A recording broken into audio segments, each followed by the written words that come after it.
If you've ever found yourself saying yes when deep down you mean no, if you've ever second guessed your own intuition only to be proven right weeks or months later, then this video is for you. I'm Laura Forbes, author of Quit Dating Idiots, and I've spent years coaching women around the world through these same patterns that I also once lived through. And one thing I found over and over again was when we're choosing people, dating people that are not good for us, or maybe not so compatible, or we find ourselves irresistibly drawn to the same dynamics and the same kind of people over and over again, often underneath all of that, there is a self-trust breakdown. Now, this typically comes after years of people pleasing, after years of having to suppress your needs or prioritize other people's needs, whether that's for safety or just how you learned to adapt in your environment growing up, the role that you kind of had to take on. When we get into our adult relationships, over time, this becomes really exhausting and also self-eroding because we're breaking down our own self-trust, right? And we're not advocating for ourselves. We become misattuned. Like, often the attunement's there, but we override it, we second guess it, we doubt it, we talk ourselves around it. And that's what this training is about. So it's taken from my big love coaching experience, and I hope you enjoy it. Pop any questions you might have below and check the description if you want more information. Hey, I'm really glad you clicked on this because if this resonates, you're probably exactly the kind of woman I created Big Love for. For years, I felt like I was dating the same person over and over again, just in different disguises. I consumed every piece of dating advice I could find. I read the books on attachment. I watched the videos, listened to the podcasts, tried dating people who weren't my usual type, tried giving people a chance, even when my gut was screaming, no, they're not for me. And to be honest, most of it just made me feel even more disconnected from myself. I'd unwittingly trained myself into thinking other people knew better than I did. So I was constantly asking my friends for their advice, analysing to death text messages. What did they think of this? What did this mean? And I forgot how to tap into my own inner guidance system. I'd get a gut feeling about someone almost immediately and then talk myself out of it. The noise in my mind would start up, maybe I was being too harsh, maybe I was overthinking it, maybe I was being too picky, maybe I was self-sabotaging, maybe I just needed to open my mind, right? Be more open-minded, be more patient. So instead of trusting myself, I'd override myself. And the result was I ended up feeling more lost and confused than ever before. Maybe you can relate. Because deep down, I actually was intuitive. I just wasn't trusting what I knew. And that's why I wanted to create this training, because I don't think emotionally intelligent women need more dating rules, right? Often it's not about the strategy and the rules. What it's about is that reconnection to themselves, right? To your standards, your boundaries, intuition, your actual desires, giving yourself permission to have that desire, to hold those high expectations instead of trying to water them down or negotiating what's possible, what's realistic. So this mini training is going to help you start recalibrating your inner compass again.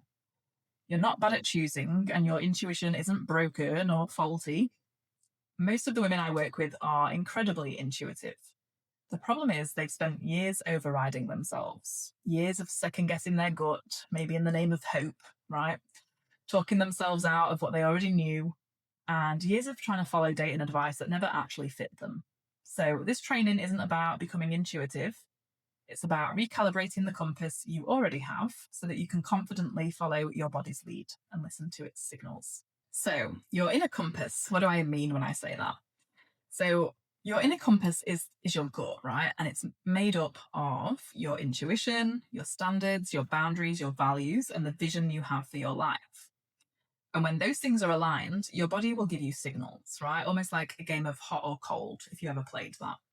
So you might experience your body's signals in the form of a feeling, like a spacious, expansive feeling, or sometimes, if it's something that's not quite aligned, you might feel this sense of contraction, right? Or a tightening, a tension, resistance, warmth, calm. All of these are your little signals, right? The little reads you get on how you relate to something, how something feels to you. So the issue is most women have been conditioned not to trust those signals, right? And often you already know. So this is where a lot of modern dating advice sounds good, but doesn't actually work. Because deep down, you often already know, right? You can look at someone's picture on a profile and instantly feel on a gut intuitive level, like, hell no. Or they kind of look all right and they sound like they hit my criteria, but something just doesn't feel right. Like I don't feel a pull to them or something feels off, even if they're attractive. And often when we get those intuitive hits or that initial gut reaction before we have enough real world evidence to back up any form of opinion, because we don't know enough at that point, that's when the noise often kicks in. So we might have that voice in the back of our head that's like, don't judge too quickly, or, have that friend's voice or someone in your family that's like, you need to give people a chance, or that dating expert that you've seen online that's telling you your picker is broken, or you've just got anxious attachment style, or you're just scared, or you're being avoidant or too picky, right? You've probably heard a bunch of those things. And so instead of listening to yourself, you override what you already know, what you knew straight away off the bat. And we start going down rabbit holes, right? As we start to stray away from that intuitive hit. So a lot of women think they've become disconnected from their intuition, but actually it's been there all along, right? Your intuition is like your inner lighthouse. So lighthouses don't run around screaming and shouting to get your attention.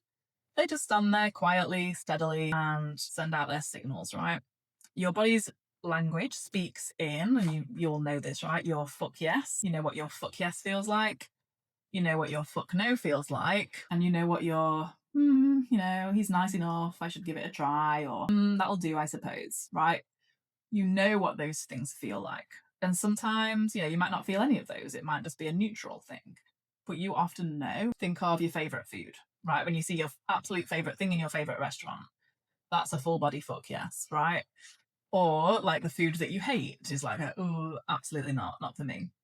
And then we know when we're kind of just going along with things for the sake of it, right? Like that'll do. And sometimes that'll do is fine if it comes down to a sandwich. But when you're looking for your life partner, we want to feel a little bit more enthusiasm, right? And again, there's a difference between enthusiasm of like fantasy and infatuation versus something that's grounded in compatibility and reality, that's actually going to be a compatible match. And maybe that's another part that can pull you off your compass. If some of the overrides come from internal, right? Not all overrides are external. Some of them come from within. A lot of women I work with will have like what I call an inner storyteller, who's like making justifications, excuses for someone. Often it'll be like, oh, but they've just got so much potential. That's often a little tell that maybe your inner storyteller has grabbed the wheel and is steering you off course. We also might have like fixer that shows up that's just like, I can fix him, he's got potential, I can work with this, and she's just never getting her needs met, right? Or the cool girl, the inner mask that we put on, like, it's cool, I don't have any needs, I'll just be over here like quietly, not causing a stir so that it doesn't upset anyone and that you stay around. But really that's not sustainable either, because you're not being seen, you're not being met, right? So, and again, you'll know from your body. You might be like, oh, this relationship's kind of going along, but it really doesn't feel like I'm being seen. It's not a full body yes. So maybe just take a minute to check in with yourself around how those signals come through for you, right? How do you know when you've got your fuck yes, your fuck no, and your neutrals, or your that'll do? Usually when I ask women to reflect, they realize their initial read was usually pretty accurate. Right? Not always consciously, but physically, emotionally, energetically, they picked up on signals, right? That they might have justified, explained away, swept under the rug because it wasn't a convenient time to go into that. But on some level, their body knew. And the problem wasn't intuition. The problem was the override, right? Staying in situations their body already recognized as inconsistent, unavailable, unsafe even, or just on some level wrong for them. And again, it doesn't always have to be a big waving red flag, right? Sometimes it's just those little incompatibilities or little signs that someone's not quite as available as they portray themselves as. And it's about honoring that and noticing that. And again, what can pull us off with those things is sometimes those parts of us that are extra invested, or the narratives, the limiting beliefs, the scarcity. There's a whole different bunch of things here that can weaken our connection to our inner compass. Maybe as I'm talking, you're thinking of a few that are coming to mind for you. And if that's the case, then maybe just jot them down. So I want you to think about the last few people you dated. How accurate was your first instinct? Were there any red flags that you spotted early? How many things did you later realize that you felt immediately or that felt off? How many times did your body tense or pull back before your brain caught up? And again, sometimes when there's inconsistency in a dynamic, that will be showing up, right? We just feel off balance. Even if there's an incongruence between someone's words and actions, that can be a little destabilizing. So most women realize that they knew far earlier than they gave themselves credit for, right? So maybe as you look back, maybe there was, sometimes as well, there are times that like blindside us, things we didn't see coming. But often just look for those little subtle tells, right? I always talk about the difference between a red flag and a tell. Red flags are the big obvious things, right? Like the secret family or the, angry tendencies that come out when they've had a drink. But the tells are more subtle. They're often the things that we explain away, or we just think, oh, maybe I'm just misreading that or overthinking it. But it could be, it's a simple thing they say that doesn't quite track, right? You notice they're not actually committing to something, or they're being inconsistent or incongruent with what they're saying and doing, or what they say they want versus how they show up. So those things we're always picking up on, right? Whether consciously or subconsciously, we often are picking up on those signals.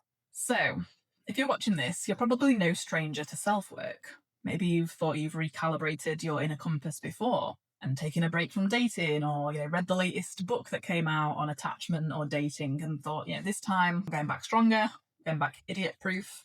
I'm not going to get fooled again or pulled off track again. And yet, a few months into dating someone, you're excited, you think, yes, maybe this time it's going to be different. And then the same old dynamic rears its ugly head again. Even after the therapy, the journaling, the dating boot camps, the break from the dating apps, right? You thought you'd cleared it out your system, and then it shows up again. And yes, this can happen. And maybe you've, attracted certain dynamics, but attraction is not the same as staying, right? So again, there's often these choice points where it shows up, and we can decide how we want to handle that differently going forward, right? Maybe in the past you stuck around and hoped, the storyteller was in the driving seat and kept you there longer than maybe you ought to have stayed. Then you can do it differently next time, right? When I work with clients, I don't say you're never going to meet another idiot ever again, or you're never going to meet another avoidant ever again. People will cross your path, but when you're dating with discernment and you've got a strong connection to your inner compass, you can catch it earlier, right? You're not going to get pulled off. Your inner storyteller or inner fixer's not in the driver's seat driving towards the brick wall dead end. You can actually course correct, right? And go, actually, this is maybe not going to work for me this time, and I'm going to do things differently. So we might bring someone into our life and they might on the surface look like the answer to our prayers. But then as we start dating them and stuff gets revealed, we can see, okay, maybe they're not compatible, right? Maybe previously there was still some self-abandonment, some boundaries that got a bit wobbly.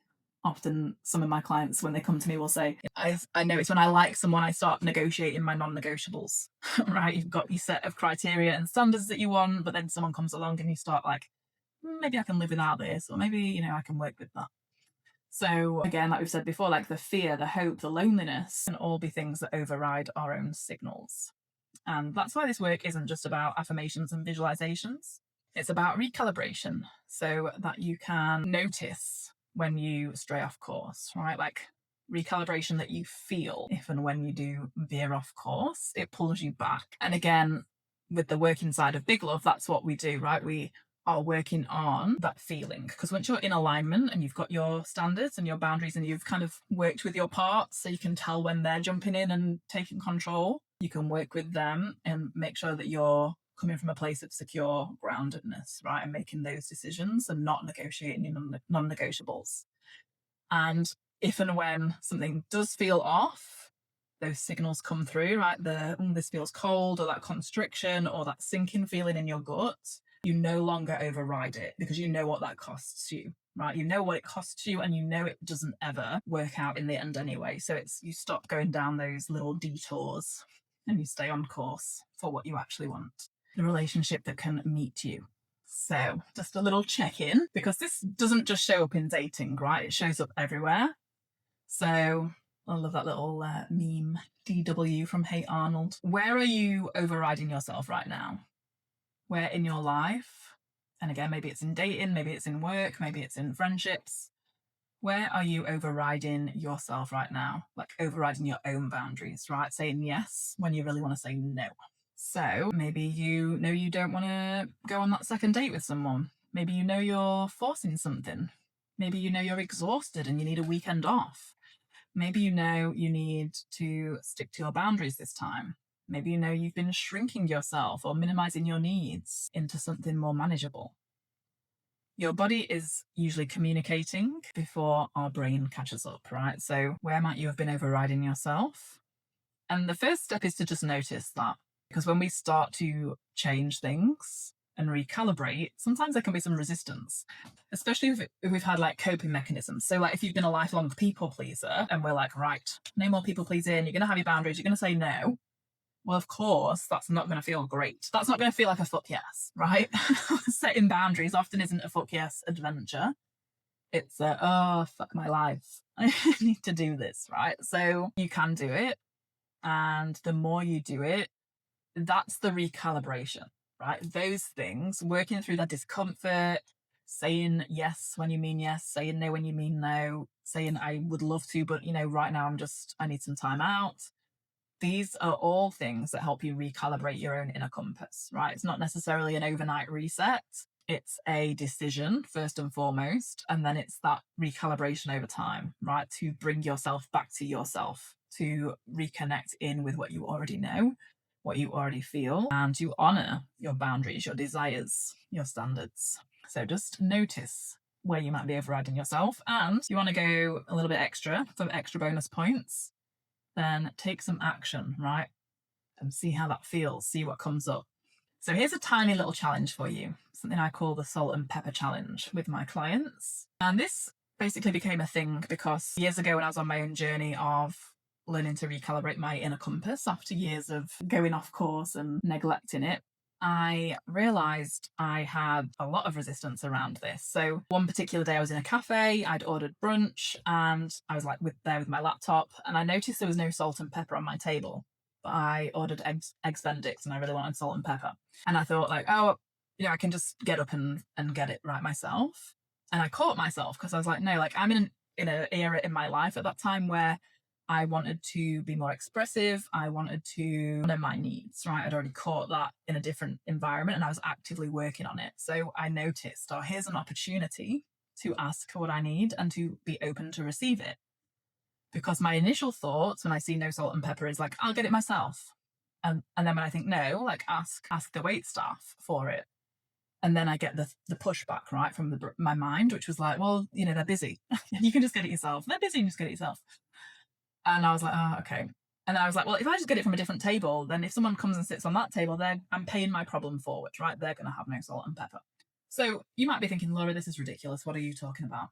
But maybe you've got your own salt and pepper moment, right? Maybe for you, it's not salt and pepper, but it's something else that you think a desire, something you want to ask for, something you want to say no to, something, a desire or a need that you want to honor.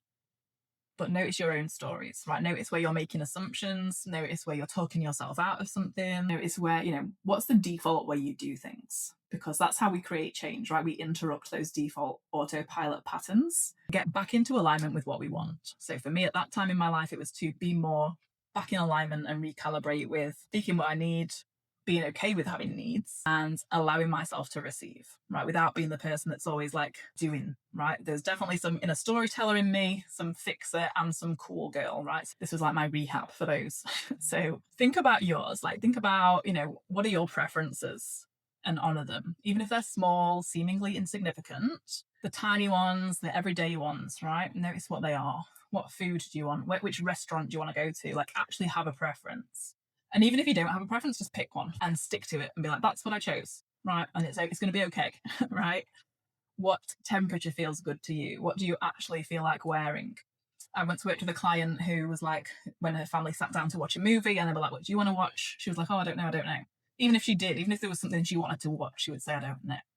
It was her default, right? So again, just start, and again, those seemingly insignificant things, but they're actually often pointing to something much more significant. And then honor the preference. So be on the lookout for your salt and pepper challenge, your salt and pepper moments, whatever that may be for you, and honor your preferences. Notice what comes up. Notice any resistance comes up. Notice the stories you come up with for not doing the thing, for not asking. Notice how it feels to receive. Notice how it feels to choose. And notice how it feels to stop automatically minimizing or dismissing your own signals. Because self-trust gets rebuilt in the micro moments. You do not need another dating rule book full of someone else's rules and regulations.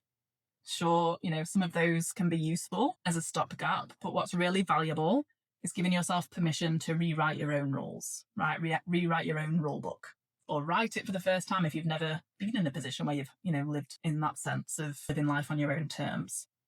And many people haven't, right? Many people have spent lifetimes, decades, following someone else's path, following someone else's preferences and rules, and adapting and minimizing. And, that's what we're here for, right? We're here to change that, to rewrite the rules, and to give yourself permission to take up space, ask for what you want. And yes, it's not always a walk in the park. There's going to be some discomfort because you're challenging your wiring, right? You've got your mental wiring in your head, and then you've got your nervous system wiring, right? That's like used to a certain way of doing things, or might sometimes feel unsafe to ask for what you want. Maybe there's that fear of rejection or fear of someone saying no that we picked up years and years ago, but is still active and stored in our body, right? Can still get activated from time to time. And that's exactly what we're going to work through in Big Love. So, what do you really want? And more importantly, how do you want to feel while you pursue it?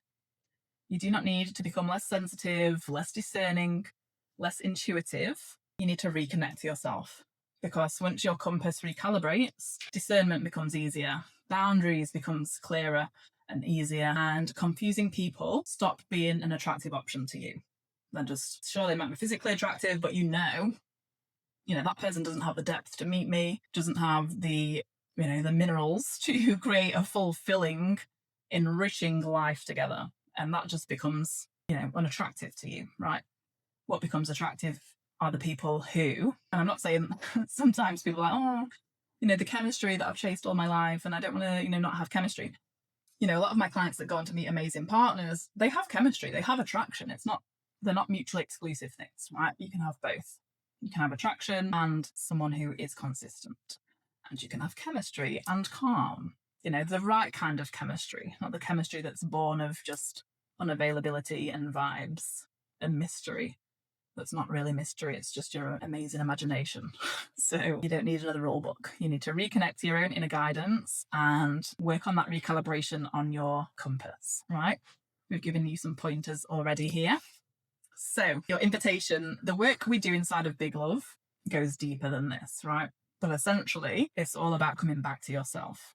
So if this resonated and you're ready to start recalibrating your standards, your boundaries, intuition, and relationships from the inside out, send me a message on Instagram with the word Big Love and I'll send you the details. Or you can click the button below and it'll take you to a little overview that goes a bit more detail on what we do inside of Big Love.